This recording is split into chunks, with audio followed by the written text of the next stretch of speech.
Je me mets à plat, donc racine dessous, côté plat dessous pour pas que ce soit dangereux. Et je vais faire des cubes Marie. Donc si je fais des cubes, j'y vais dans ce sens-là, dans ce sens-là et dans ce sens-là. Donc on va faire l'épaisseur. Je vous montre. Donc, il faut avoir de la technique quand même. Hein. Ouais, il faut reculer sur toute la planche. Et là, comme j'avais pas coupé le bout, je vais m'arrêter avant la fin pour que ça tienne mon échalote. Là, je fais pareil.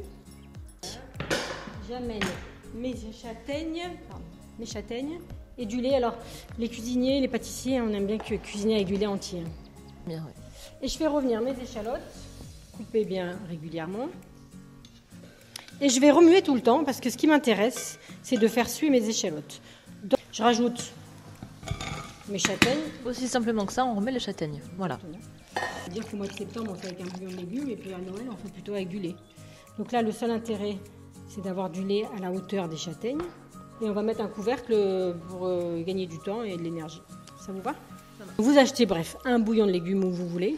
Vous faites chauffer votre eau. Une fois qu'elle est à frémissement, vous mettez votre bouillon dedans, cube. On mélange avec un fouet et après, on va verser dans les châtaignes. Voilà. Moi, j'ai des fines, mais vous pouvez mettre des tranches épaisses. Il n'y a pas de préférence finalement pour faire infuser. Quoi, voilà. Ça marche avec tout. Ouais, je mets dedans. J'en ai fait beaucoup là peut-être. Je vais peut-être pas tout mettre. Voilà.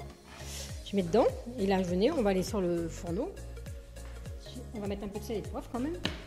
Donc je mets moins fort puisque j'infuse un peu de poivre. Alors pour bien faire, normalement je devrais mettre du poivre blanc.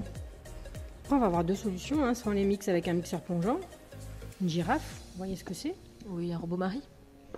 Je sais pas si ça s'appelle un robot Marie. Mais... Oui, une girafe. Quoi. Moi, à Lyon, on appelle ça une girafe. Donc moi, Et sinon, vous voyez là-bas, j'ai mon blender. On peut mettre au blender, comme vous voulez. C'est vous qui direz ce que vous souhaitez utiliser. Après, alors moi, je filtre avec un entonnoir et un tamis, hein, tout simplement. Je prends ma crème, je la verse dans mon siphon. Ça bout un petit peu, ça sent très bon. Encore un petit peu ? Allez, 2 minutes. Ouais, moi, je suis pour 2 minutes de plus. C'est sûr. Donc je mets du lait. On est parti. On met toute la casserole là. Parce que je connais bien les châtaignes et je sais qu'elles vont au contraire être très épaisses. On y est.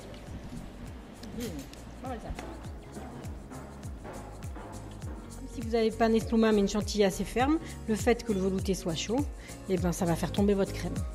Et ça doit être très savoureux. Merci beaucoup, chef. Avec plaisir. À déguster toute l'année du coup. Oui.